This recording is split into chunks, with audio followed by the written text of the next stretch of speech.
This is the second video we are going to have for today. It's the same lesson number 1, determinant of demand and supply, and the topic is different. This is law of demand. It is 1.4 in your book. You'll find law of demand, and this is 1.4.1 is the statement of the law. Statement of the law is what we are going to learn. This is the statement for the law of demand. I will read the statement. Please listen. The law of demand states that other things remaining unequal and other things remaining equal.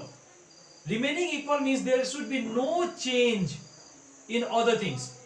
And what are the other things? These all are the other things. This is called assumption. These are called the assumptions. There should be no change in these many number of situations we shall discuss in detail. Assumptions we shall discuss in detail. That means only there should be two things changed. Only two things change as long as the law of demand is operational, and that is the price of the commodity under consideration and its demand. Only these things should change. If you are talking about apple, then the price of apple should change, and because of the change in the price of the apple, its demand should change. Price of mango, onion, garlic should not change. Other things should remain same. The income, purchasing power, government policy, everything should remain same. Okay, this is what we mean by other things remaining equal. The quantity demanded of a commodity increases when its price fall and decrease with the price rises. So what is the law of demand? What does it state? The law of demand states that other things remaining same or other things remaining equal, when the price of a commodity increases, its demand should fall, and vice versa. That means when the price increases, the demand must fall, and same, when the price decreases, the demand must increase. It is very understood that when the apple is 100 rupees kg, I may buy 2 kg, but when the apple is 200 rupees per kg or 250 or 300, then I will buy less. So when the price increases, we buy less, and when the price falls, we happen to buy more. Why?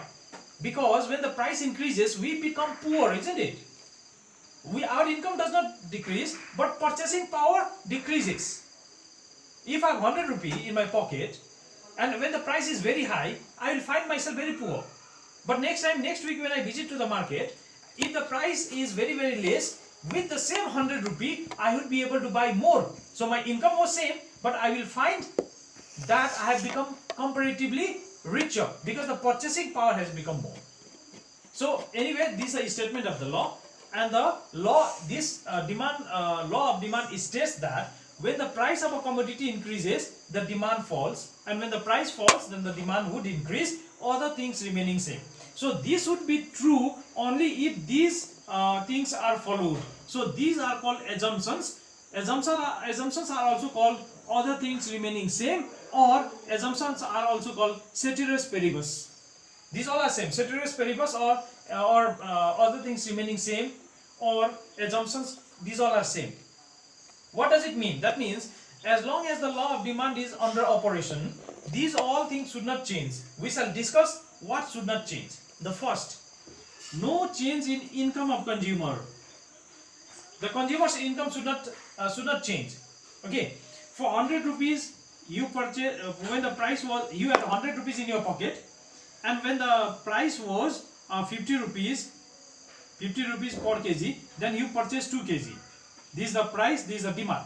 Price, demand. Okay. But when the income has become 200, then the price has become 60 rupees per kg. Still you would be able to buy 2 kg. What does the law say? Law says that when the price increases, the demand should fall. But did the demand fall? When the price increased, the demand should fall. But here, did the demand fall? No. Because earlier you had 100 rupees.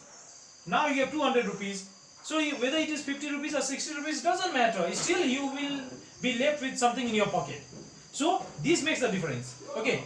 But if the income was same, if the income was remaining 100 rupees in your pocket, then a change in the price will, of course, will be compelled. You cannot buy 2 kg now. 2 kg would cost 120.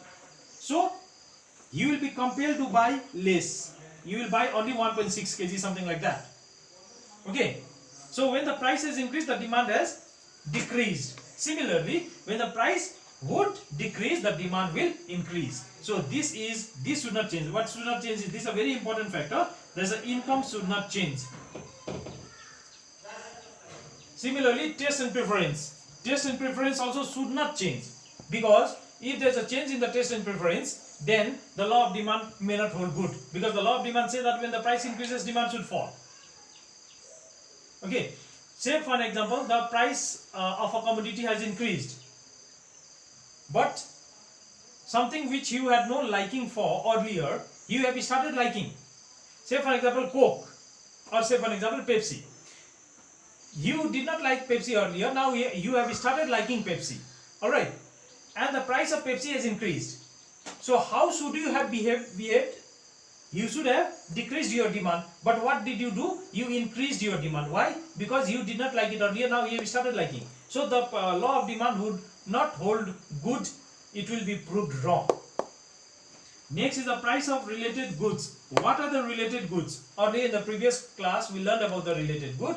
Related goods are the complementary and substitute products. There should be no change in the price of the related good also. One example I'll give you. Say for an example, the related goods are tea and coffee. If the price of I need to write it a little I'll rub this and I will write it here. So I'll give you one example of related goods. We are here, related goods. Related goods are tea and coffee. When the price of tea increases, its demand should fall. Okay, but what is happening? If the price of coffee is decreasing, then when the price increases, the demand has fallen. But when the price of this commodity is also decreasing, then if you have liking for coffee, then your demand may increase here, and you may stop completely consuming tea. Okay, it will be more clear if I show it in terms of rising. When the price of tea is rising, then demand is supposed to increase, isn't it? Following the law of demand. But since the price of coffee is also decreasing, instead of increasing the demand for tea here, you may increase the demand for coffee, because you may prefer coffee more. You may prefer coffee to tea. So that means price of related goods should not change; it should remain constant. If it also changes, then the law of demand may not hold good. Next is the population. Population should not change. Population should not change. I'll give one example. If you were buying half kg of meat at 100 rupees, for 400 rupees, at 200 rupees per kg. Okay, for 100 rupees you are buying half kg of meat for your family. Okay, some new members come into your family, and now when you go to the market, you find that the price has become 250 rupees per kg. So what will you, in that case, what will you do? In that case, what will you do? 200 rupees per kg for your family, you used to buy half kg for 100 rupees. Okay, now some guest has come to your home, and when you went to market to buy 1 kg of meat this time, you found that the price for the meat has increased to rupees 250 kg. Now following the law of demand, what should you do? You should decrease your demand, no? But what will you do? Will you decrease the demand? Some guests have come. Will you decrease the demand? You will be compelled to increase the demand. You will be compelled to increase the demand. So price has also increased and the demand has also increased. This is not following the law of demand, and the reason is because of the population. Population should remain same. If the population increases or changes, then the law of demand will not hold good. Next is the expectation of consumer. Expectation means expectation regarding the change in the prices. Expectation regarding the change in the prices. If, say for example, if a consumer is expecting a fall in the price of the commodity in near future, a fall in the price of the commodity in near future, expectation of consumer, then what happens is, if a consumer is expecting a fall in the price in the near future, then this is the future, okay, then what will happen to his demand presently? Presently he will increase the demand, but in the present, has the price decreased? Why is he increasing the demand? Is it because the price has decreased? The price has remained same. Still he is increasing the demand. Why? Because he is expecting a fall in the price of the. He is expecting a fall in the price. He is expecting an increase or rise in the price of the commodity. In future, if he buys, then he will have to pay more. So he will buy more now itself. He will increase his demand. But is he increasing the demand because the price has fallen? Price has reduced? No. So this is how the expectation of the consumer also proves the law of demand wrong. So this also should not change. Credit facility. Remember, the law of demand says that we will buy more. We buy more when the price falls. Is it the same case always? Sometimes, so what happens is the price may have increased, but still we buy more. Why? Because we have credit facility. We have credit facility available. That means the price has increased, still we buy more because we don't have to make the payment. We will make the payment in future. Sometimes this happens. So because of the credit facility also, the law of demand may not hold good. Distribution of income. Distribution for law of income is uneven. If there is an uneven distribution of income, that means few people are extremely rich, other people are poor. So in that case, those people who are very rich, for them, when the price increases, they, instead of decreasing the demand, they will increase the demand. Why? Because when the price increases, they will, instead of buying less, they will buy more. Because this is the factor which is making them different from other people in the society.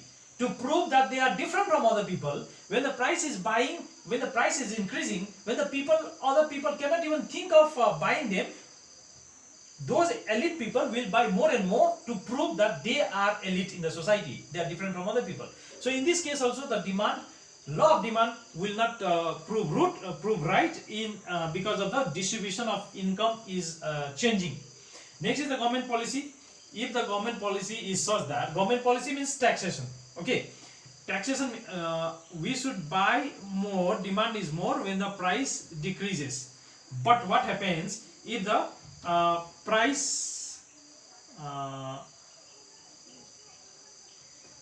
government policy, the government has changed its policy and the commodity has become very expensive now, the price has increased.